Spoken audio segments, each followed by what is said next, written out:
কাশ্মীরের চন্দ্রভাগা ও বিতস্তা নদীর ওপর তৈরি বাগলিহার ও কিষানগঙ্গা জলবিদ্যুৎ প্রকল্প তথা বাঁধের জলধারা পরিষ্কার করছে ভারত। অন্তত এমনটাই দাবি করেছে আন্তর্জাতিক সংবাদ সংস্থা রয়টার্স। সংস্থা জানিয়েছে, এই পদক্ষেপের ফলে পাকিস্তানের এই নদীর জলপ্রবাহ সাময়িকভাবে কমে যেতে পারে, ফলে জল বঞ্চিত হতে পারে পাকিস্তান। আন্তর্জাতিক সংবাদ সংস্থা রয়টার্স আরও জানিয়েছে, এই কাজ করতে গিয়ে পুরো জলাধার ফাঁকা করে দেওয়া হয়েছে, অর্থাৎ একসঙ্গে অনেকটা জল নদীতে ছেড়ে দেওয়া হয়েছে। এই জন্য নদীর ধারে যারা থাকেন তাদের আগে থেকেই সাবধান করে দেওয়া হয়েছিল, যাতে কোনো বিপদ না হয়।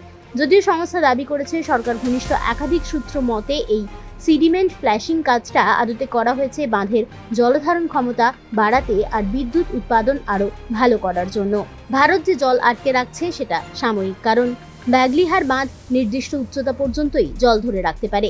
সেই সীমা পূর্ণ হয়ে গেলে ভারতকে বাধ্য হয়েই জল ছেড়ে দিতে হবে। কিন্তু ভবিষ্যতে যদি কাশ্মীরের অন্য বাঁধগুলোতেও একই কাজ করা হয়, তখন সীমান্তের ওপারে মানে পাকিস্তানে নদীর জল কমে যাওয়ার আশঙ্কা তৈরি হতে পারে, ফলে সমস্যায় পড়তে পারেন সে দেশের সাধারণ মানুষ। সম্প্রতি বৈশরণ ভ্যালিতে সন্ত্রাস হামলার পর দুই দেশের মধ্যে কূটনৈতিক টানাপোড়েন বেড়েছে। এর প্রেক্ষিতে ভারত কৌশলগতভাবে এই দুই নদীর জল নিয়ন্ত্রণের মাধ্যমে পাকিস্তানের ওপর চাপ বাড়ানোর পরিকল্পনা করছে বলেই মনে করছেন বিশেষজ্ঞরা। সংবাদ সংস্থার প্রতিবেদন অনুযায়ী এতদিন এই চুক্তির কারণে পাকিস্তানের অনুমতি ছাড়া কোনো সংস্কার সম্ভব হতো না, কিন্তু বর্তমানে দুই দেশের মধ্যে ঐতিহাসিক এই সিন্ধু জলচুক্তি স্থগিত থাকার কারণে পাকিস্তানকে জানায়নি ভারত। ফলো করুন এডিটর জি বাংলা।